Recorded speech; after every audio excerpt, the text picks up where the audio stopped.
Bruce Young for the Golf Australia website. Day 3 of the ISP Handa Women's Australian Open, and I'm joined by golf writer Martin Blake. Martin, 3 players have really broken clear here over the first 36 holes. How do you see it panning out today?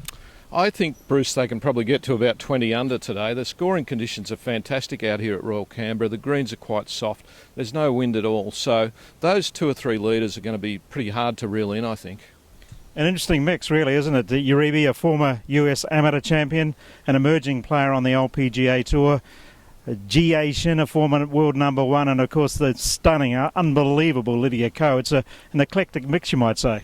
Very international leaderboard. Of course, Christy Smith from Western Australia is in 4th place, so she's holding a lot of the Australian hopes, and Kari Webb's a bit further back. But Uribe is interesting. I mean, we don't know her particularly well here, but she has played here before, and she's got big raps on her. She's played on the. She plays on the LPGA Tour.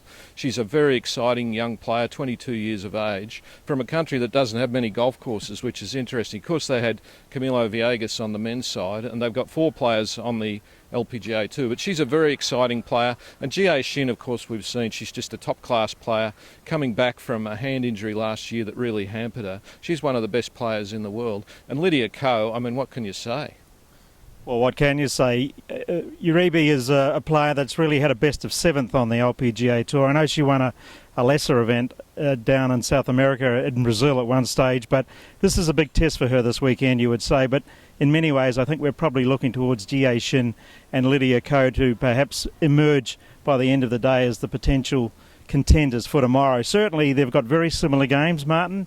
Very percentage based, hit a lot of fairways. Both players really suited to this style of layout at Royal Canberra.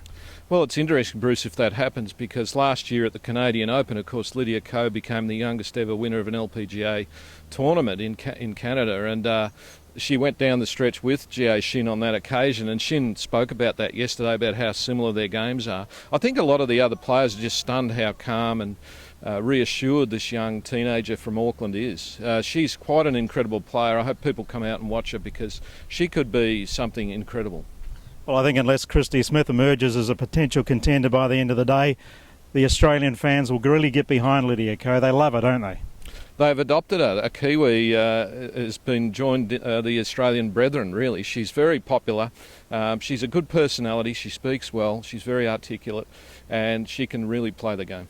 I think we're in for a fascinating Saturday here at the ISP Handa Women's Australian Open at Royal Canberra, and the final 36 holes are really shaping as maybe one of the most interesting that we've seen in several years.